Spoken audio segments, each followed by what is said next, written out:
Hey, long time, no talk. Like, a couple of weeks to almost a month no talk. Yeah, I don't really have much of a reason why this has taken so long. I just haven't really felt like filming or like had anything to film necessarily. I have been reading, so I guess I could have filmed that, but also if you've noticed a quality change, one, I was using my boyfriend's DSLR camera for the first half of this video, because I didn't like how my camera did in the low light segment I did at the very end of my last vlog. So I decided to try his out to see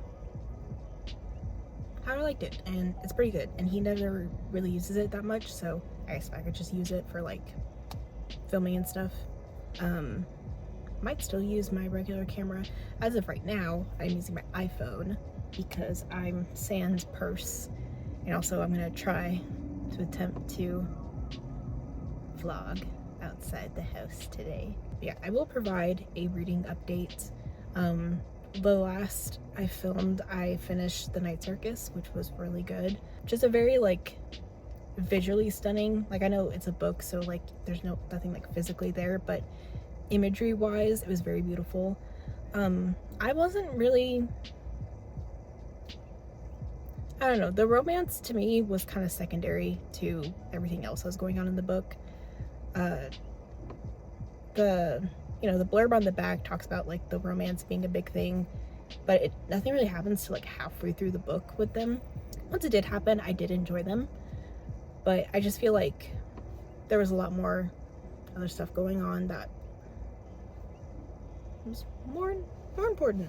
I actually don't know if The Night Circus is like listed or like categorized as a romance. Hopefully not, because it is, yeah, it's not a very like prominent part of the story. It's like there, you know it's going to happen, but it's not, I don't know how to describe it. I am out and about, obviously.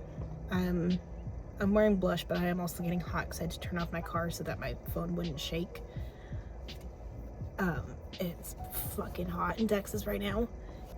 I need to see if my Barnes & Noble has Sunrise on the Reaping, because I was here last week, like on release day, and they did not. So this is me trying again. Also, iPhone quality camera is like not that bad. I'm kind of vibing with it, at least in this lighting, where like I'm not so washed out.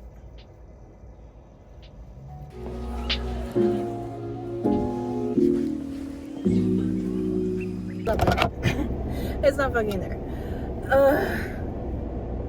It says on the fucking website that it's there, but I even found their little fucking Hunger Games display table. It's not there. And I was going to do like a pickup order before, but like my app wasn't wanting to work, so I was like, fuck it, I'll just go. So now I think I'm just gonna have to do that. So if not, then I'm gonna try fucking Target, I guess. Actually, I'm gonna try Target. Hold up. Alright, it says it's at Target, but here's the thing, okay? I was going to get it for Barnes & Noble because I have $15 in rewards, plus the fucking 10% discount. My total would have been like $5 something. I have $6 in cash, so then my total would have just been for free. I would have got the book for free. Now I gotta actually pay for it, which is fine. Actually, no, it's not. I don't need the book. You can see how ugly my car is. Oh my god. I don't need the book. I'm currently in the midst of like reading a series. Actually, I don't want you to see where I'm at. I'm in the midst of reading something right now, but everyone's posting spoilers, and I have FOMO. So I need to get it. Hello, welcome back to the place where everything usually happens in these vlogs. So just want to recap what I've been doing the past couple of weeks where I haven't been filming and what I've been reading.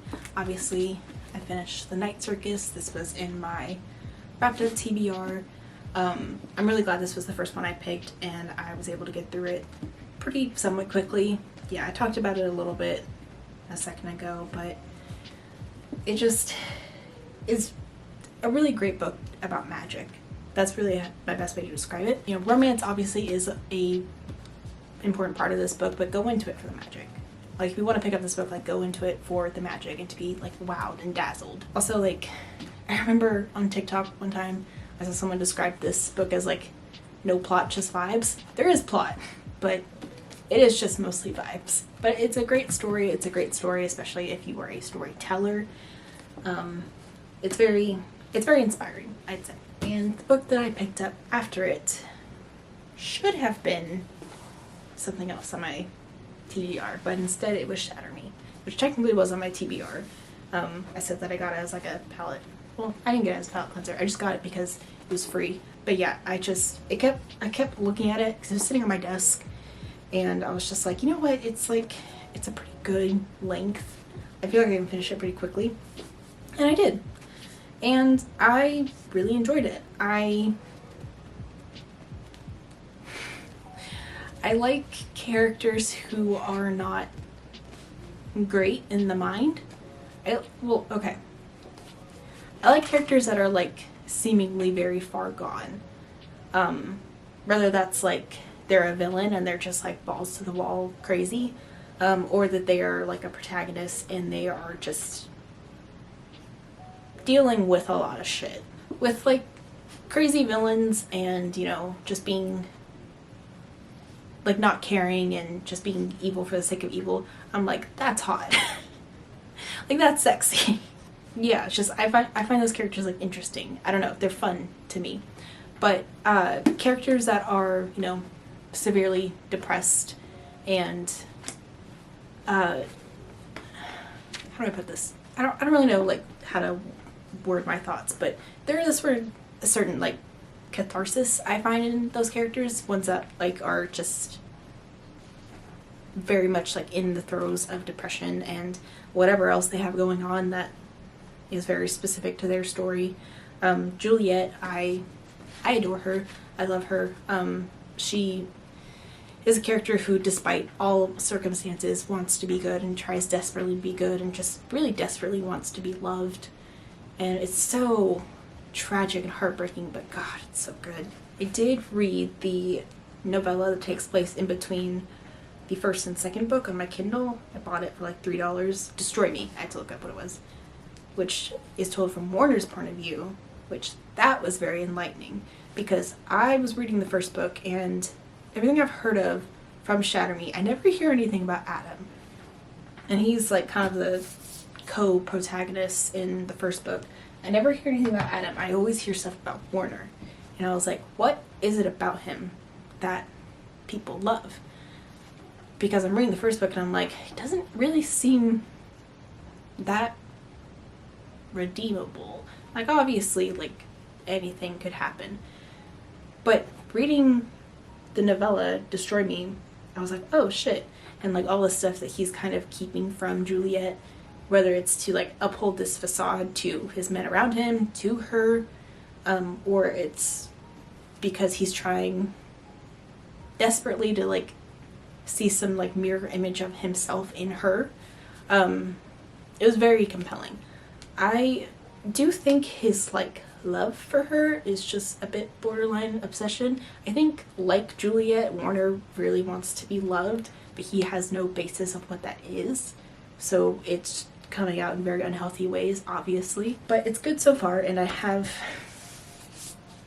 did start the second book. I did go to Barnes & Noble and buy it a while ago. I'm not very far in, as you can see, but I was like, I want to know what happens next. And it's not good. It's not good because I'm gonna pull out another book. I actually am supposed to be doing a buddy read with a friend of mine, his girlfriend, her aunt, and someone else. I don't know who they are in the group chat, of Mistborn. And I have read that much. I've read 2% of Mistborn. It's not that it's bad. It's not that I was like bored reading the first like 2 chapters. It's just, I'm very much a mood reader and I just was not in the mood to read this. I probably could have read a little bit of it after reading shatter me, but I don't know, I'm not enthralled in it yet. And this is my first Brandon Sanderson book. I don't know if this is necessarily the best one to start off on. I've heard people say that Tress and the Emerald Seas is an easy one to start off with, but that's wrapped up and I can't access it. But regardless, I need just a dedicated like couple of hours to read like 100 pages of that book and I'll be set. And I will probably just plow through the rest of it. But luckily for me, in the group chat I think we have taken a pause on Mistborn because my friend got an arc from a local author to review on it, which is really cool. So he's reading that. So I have time. However, I'm using that time to read other books, obviously. I'll get there. I will. So then that brings us to today. Sunrise on the Reaping. It has been a week, a little less than a week. Tomorrow will be a week, it doesn't matter. Since it came out, and like everyone's already read it. Obviously I can't scroll through Twitter without seeing it. I have a friend that's already read it. Her review of it was that it was good. She just felt like there was too much fan service in it. And it's funny because after I like read her post saying that, I saw like a tweet saying that some of the things that Suzanne Collins wrote in the book isn't necessarily fan service. It's her trying to emphasize the fact that the capital keeps the districts, like the outer districts, like 12 and all of that, very small, very isolated. Shut up. So of course, like everyone knows. So of course everyone knows everyone. Also, because I got it at Target, unfortunately, I couldn't get it for free at Barnes & Noble. I got the Target exclusive poster that comes with it, which is actually pretty cool. I'm gonna leave it in the book for right now, just because I don't have a place for it. I also got I got a poster that came with the Villains box set that I got, and I need to find a place for both of these. So for now, they're just gonna stay there. Yeah, I think that is all I've read. I'm double checking right now on Storygraph, but in February I only read the one book. I read More in Glory Milkingborn, and it was not great. Oh, I did read The Green Yuri. The guy she was interested wasn't a guy at all. It was so cute. It was so cute. And I was actually at a like manga store. I was there and I saw the volume 2 was out and I almost got it, but it's like $20. And I was just like, so I'm waiting. But they also had like a vinyl of it for like the first volume where it has like all the songs that like they listen to together. It's so cute. I loved it so much. But yeah, that's pretty much it on my reading updates. Now the question is, do I take a few dedicated hours and finish Unravel Me? Because I think I'm about like 20% of the way through, and this really, it's not that much. How many pages is it? 460.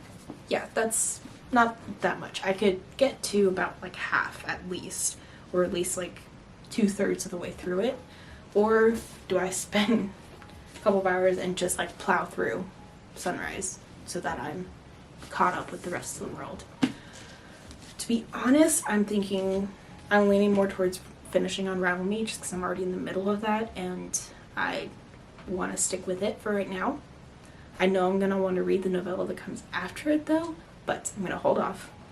I'm going to finish Unravel Me, then I'll read Sunrise on the Reaping. I'm actually, because I have taken so long and there's like such a long frame of time in between clips, I am going to kind of wrap up filming a little bit and then let this kind of be the end of the vlog, no matter the length of it, and then come at you with some fresh content, hopefully a bit sooner.